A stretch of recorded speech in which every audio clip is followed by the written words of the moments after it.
চায়ের আড্ডায় চর্চা তো বেশ হলো, এবার চলুন না অন্য কিছু নিয়ে একটু চর্চা করা যাক। আমাদের কাছে যেন একটা অমৃত সমান লাগে। স্বস্তি হয়, তারপর ওটা বর্জন করে দেওয়াই ভালো।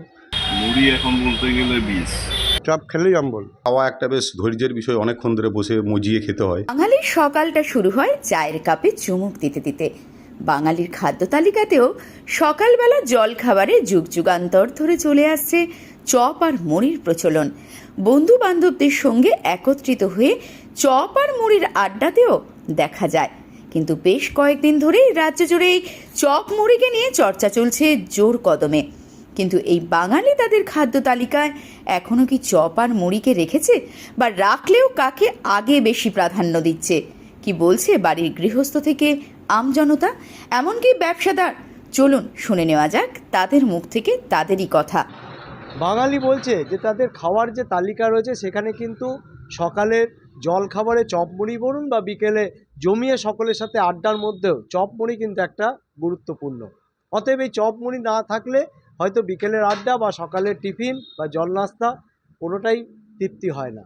আমরা কথা বলবো এই যে বাঙালিরা রয়েছে তারা এখনো কি সেই চপ মুড়িকে রেখেছে, না তাদের ভাত থেকে ভাত দিয়েছে?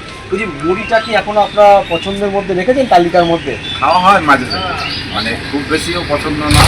মুড়ি যেমন খাওয়া একটা বেশ ধৈর্যের বিষয়, অনেকক্ষণ ধরে বসে মজিয়ে খেতে হয়, কিন্তু এখনকার প্রজন্ম হয়তো একটু অন্যদিকে ডাইভার্টেড হচ্ছে, কারণ তারা এতটা সময় দিয়ে এই ব্যাপারটার মধ্যে যুক্ত হতে চাইছে না।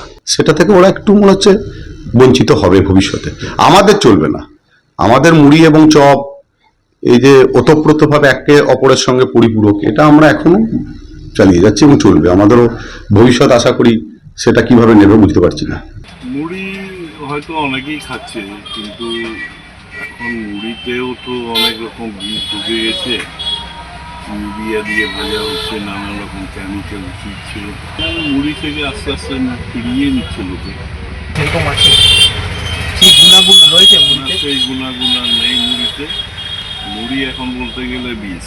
কারণ এটা আমাদের একটা একটা প্রিয় খাবার বলতে গেলে বাঙালির কাছে। চপ মুড়ি একটা আলাদা ইমোশন লাগে একটা খেতে গেলে, মানে খেতেও ভাল লাগে আর কাউকে খাওয়াতেও ভাল লাগে।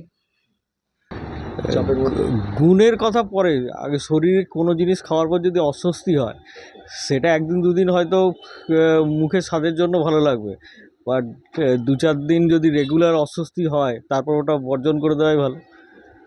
বলছি চপের চাহিদা কেমন আছে? চপের চাহিদা ভালোই আছে, এখনো চাহিদা ভালো এখনো আছে? চাহিদা আছে। চপ খাই না, চপ খেলেই অম্বল। হ্যাঁ, তো বলছেন এই চপ আর মুড়ির একটা সামঞ্জস্য রয়েছে। না না, এখন অম্বল করে যাচ্ছে চপ খেলেই। চপটাকে আর পাতে রাখছেন না আপনি? না, চপ টোটালি বাদ। আজও বলছি যারা খেয়েছে তারা একদম হাতে ভাজা মুড়ি খেয়ে মিলের কেনা মুড়ি খেতেই চায় না। অতএব অনেকে আবার বলছেন যে চপ খেলে নাকি অম্বল হয় এবং মুড়িতে বিষ আছে, কিন্তু মানুষ বলছেন চপ মুড়ি একটা আলাদা যুগল বন্ধু। তাই 4 তারিখে আপনারাও চোখ রাখুন আপনাদের খাওয়ার পাতে শেষ পর্যন্ত কে বেঁচে থাকে, চপ না মুড়ি। ক্যামেরায় সায়ন মণ্ডলের সাথে সুভাষ দাস, সারা বাংলা দল।